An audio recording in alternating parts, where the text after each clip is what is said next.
Dear students, so welcome to first PUC Science. So in the first class of computer science, so we have to discuss some basic concepts. Okay. So first is computer. So here computer is an electronic device which can store, process and retrieve the data.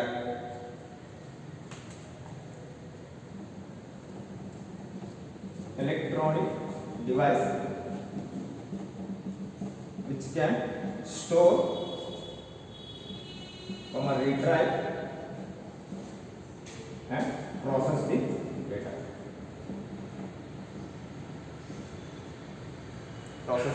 data. So here whatever you can enter the data. So here data indicates the either it may be the alphabets, either it may be the numbers or either it may be the characters. So first the data is feed into the system. So after that, so it is processed in the CPU and it will give the result to the user. So that is nothing but the computer. Okay. So it consists of some stages. So first one is input.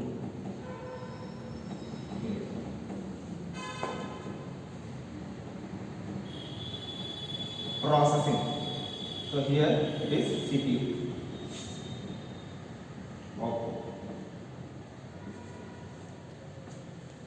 So if you want to perform any operation, so always the first step is input unit. So here input unit is nothing but the entering the data into the system. So with the help of keyboard or mouse.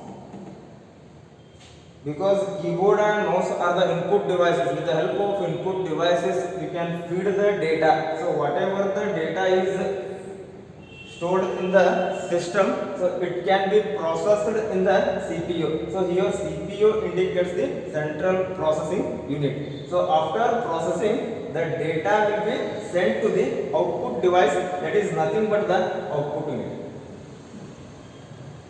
So the example for output devices are monitor and printer. So this is the one small life cycle. Okay, so first step is input, second one is processing, and third one is the output unit. Okay, so let us discussing the components of computer.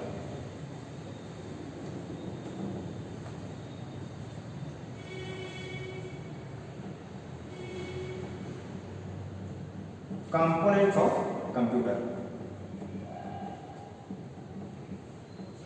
There are four components. So first one is hardware, second one is software, third one is data and information, fourth one is users. So these are the components of computer. So first one is hardware component. So here hardware components are nothing but the physical parts of the computer. So then what are the physical parts of the computer? Monitor, keyboard, mouse, CPU, etc. Either the component is outside or inside the system. For example, here in the CPU, it consists of again some hardware components. Okay, so here hardware means the physical parts of the computer, and we can see the hardware components, we can touch the hardware components, and we can feel the hardware components. Second one is software. So here softwares are nothing but it is a collection of programs to perform some specific task, or it can perform some task, and the softwares can be written by some programmers. They have to use some programming languages like C, C++, Java, etc. There are so many programming languages are available. With the help of programming languages, programmer has to write the programming, and finally they have to develop the software for performing the some task. Example for software, Windows. So here Windows is a operating system. Operating system. Operating system. Another example, Tally. Another example, Moody. These are the examples of software. Then the differences between hardware and software. The first difference is physical parts of the computer. We can touch the hardware components, we can see the hardware components, we can feel the hardware components. But software is a collection of programs. We cannot touch the software and we cannot feel the software components. Suppose if you are touch the software, if you are touch the Windows, Tally or Moody, actually you are touching the monitor, not the actual software. The examples are monitor, keyboard, mouse, CPU, etc. The example for softwares are operating system. Either it may be the Windows operating system or either it may be the Linux operating system. So in Windows 7 is there, Windows XP is there, Windows 10 is there, Windows 8.1 is there, and even Tally is the one software, Moody is the one software, and games are also a one type of softwares. Okay. Again, this software is classified into two types.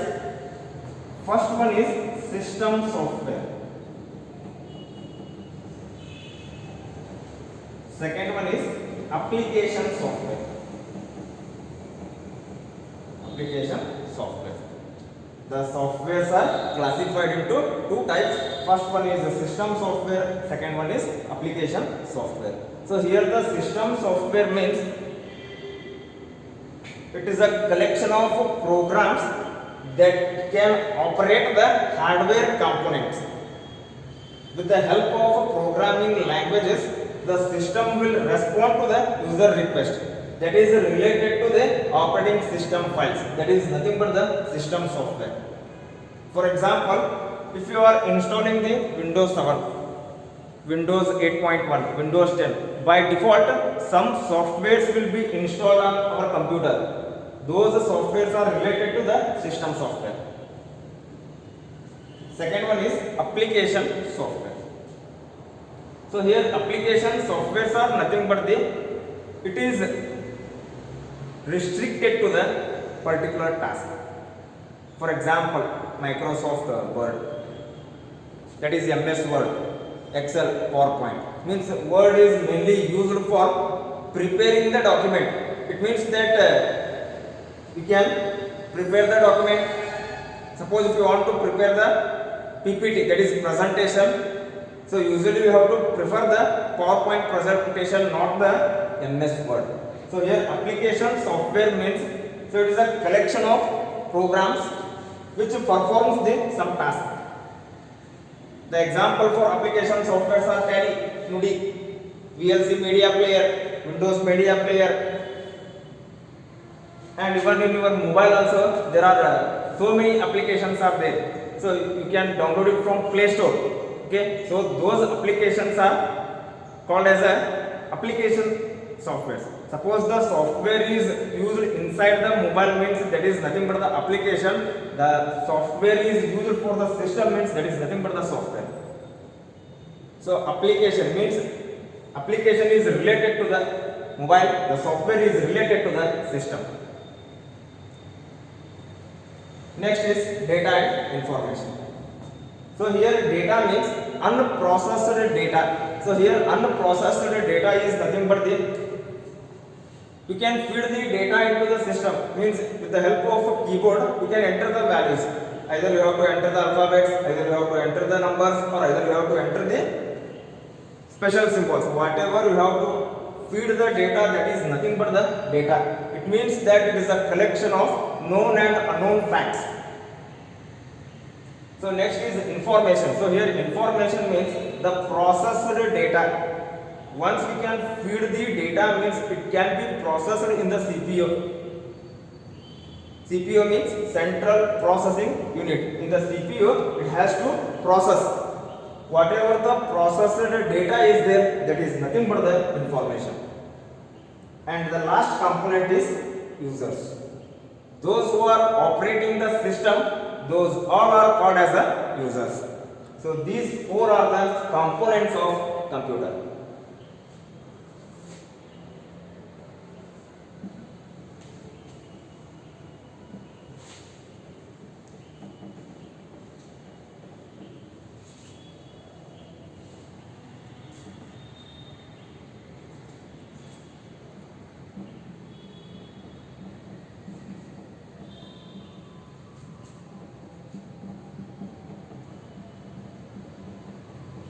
So now I have to discuss the block diagram of computer.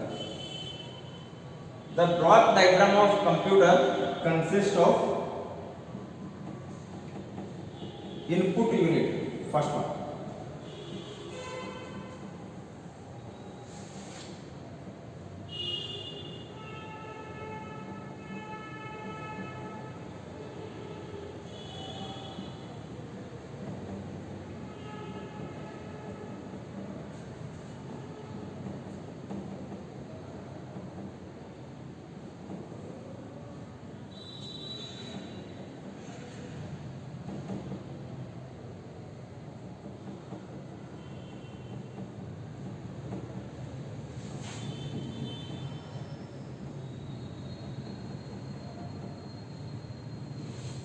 The block diagram of computer consists of input unit. So next is central processing unit, that is CPU. Again it consists of CU, that is control unit. Control unit. So here ALU means arithmetic and logical unit. Arithmetic and logical unit. So and again it consists of memory, that is primary memory, secondary memory, and finally is the output unit. So now we have to discuss one by one. So here input unit means with the help of input devices we can store the data into the CPU. So here input, the task of the input unit is storing the data. Where we have to store the data? In the system. Okay, so once the data is stored in the system, the next process is CPU, inside the CPU. So this CPU consists of control unit, arithmetic and logical unit, primary memory, secondary memory. Okay, so here first one is control unit. So here control unit is one component of CPU. It controls the overall activities of the system. So overall activities means how the data is stored in the system, how it will be processed, and how the data finally the processed data is sent to the output unit. Whatever the operations can be done inside the system, that can be controlled by the control unit. So it controls the overall activities of the system. Second one is ALU. So here ALU means arithmetic and logical unit. So here arithmetic operations. So the arithmetic operations are plus, minus, multiplication, division. So in the computer language, the multiplication can be represented using the star symbol, and the division can be represented slash. Its name is slash. And logical operations. So the logical operations are nothing but the and, or, not. So these three are the logical operations. For example, if you are giving the 3 plus 4, finally the system will give this 7, but this ALU will give the arithmetic operations for our input data. So whatever the arithmetic and logical operations are there, that can this ALU will provide this ALU will compute the data, and finally it will give the result. Okay, so the next is memory. So here memory indicates it is a storage area. Memory means storage area. Storage area. So this memory can be classified into two types. First one is primary memory, second one is secondary memory. So So here primary memory is a temporary memory. So the example for primary memory is RAM. So here RAM indicates the random access memory. And secondary memory is a permanent memory. The example for secondary memory is hard disk. Hard disk. So why the primary memory is temporary memory? The example is RAM. Because if you are working on a system without UPS, suddenly the power goes off. Automatically the system will off. This process will repeat. Automatically the RAM loses its capacity. For example, the RAM capacity is 4 GB. Automatically it's not a one time or two time. Again and again, on off. The RAM will loses its capacity. So that's why primary memory is a temporary memory. It is not a permanent. Why secondary memory is a permanent memory? Because once the hard disk size, for example, the hard disk of 1 TB, its size is permanent. So nowadays 1 TB, after 10 years, again the hard disk is same only, but the RAM size may be reduced. It depends on the power, it depends on the performance. Okay, the CPU consists of 4 components. First one is CU, that is control unit, ALU, memory. Again memory consists of primary memory, secondary memory. So the data is processed in the entire CPU and finally it will send the result to the output, that is output unit. The output is of two forms. One is with the help of monitor we can view the output. Another one is printer. So inside the system, monitor, whatever you can see the result in the monitor, that is considered as a soft copy. Whatever you will get the output with the help of printer, that is nothing but the hard copy. Okay, so this is the block diagram of computer. So in the next class, so we have to discuss the characteristics of computer. Thank you.